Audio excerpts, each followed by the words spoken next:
ఏలూరు జిల్లా ద్వారకా తిరుమల కుంకుళ్ళమ్మ అమ్మవారి ఆలయంలో శ్రావణ శుక్రవార శోభ సంతరించుకుంది.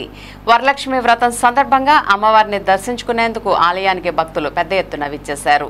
శాకంబరి దేవి అలంకరణలో కుంకుళ్ళమ్మ అమ్మవారు భక్తులకు దర్శనమిచ్చారు. శాకంబరి అలంకరణలో ఉన్న అమ్మవారిని దర్శించుకుంటే కోరిన కోరికలు తీరి సుఖ సంతోషాలతో వర్ధిల్లుతారని భక్తుల విశ్వాసం.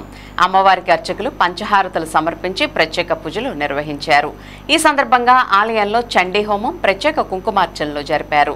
ఆలయంలో జరిగిన కార్యక్రమంలో మహిళలు అత్యంత భక్తి శ్రద్ధలతో పాల్గొని అమ్మవారికి మొక్కుబళ్లు సమర్పించారు.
శ్రీమాత్రే నమః.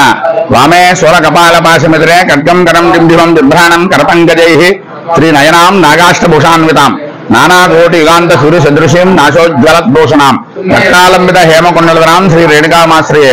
శ్రీ కుంకుళ్ళమ్మ వారు ద్వారకాతిరుమల గ్రామం మొదట్లో కుంకుడి చెట్లు స్వయంభూగా ఆవిర్భవించి పిలిచినంతనే పలికే చల్లని తల్లిగా భక్తులు కొనియాడబడుతున్నారు. ఈ అమ్మవారికి ప్రతి సంవత్సరం కూడా శ్రావణ మాసంలో పౌర్ణమి ఉండి వచ్చే శుక్రవారం నాడు అనగా వరలక్ష్మి వ్రతం రోజున వివిధ రకాల పండ్లతోనో కూరగాయలతోనో అలంకరించడం జరుగుతుంది. ఇలా అలంకరించి ఉన్న అమ్మవారిని దర్శించుకున్న భక్తుల కోరికలు ఫలిస్తాయి. అందువల్ల ప్రతి భక్తులు కూడా వారి వారి కోరికను అనుసరించి అమ్మవారిని దర్శించి వారి వారి కోరికలు ఫలింపజేసుకుంటూ ఉంటారు.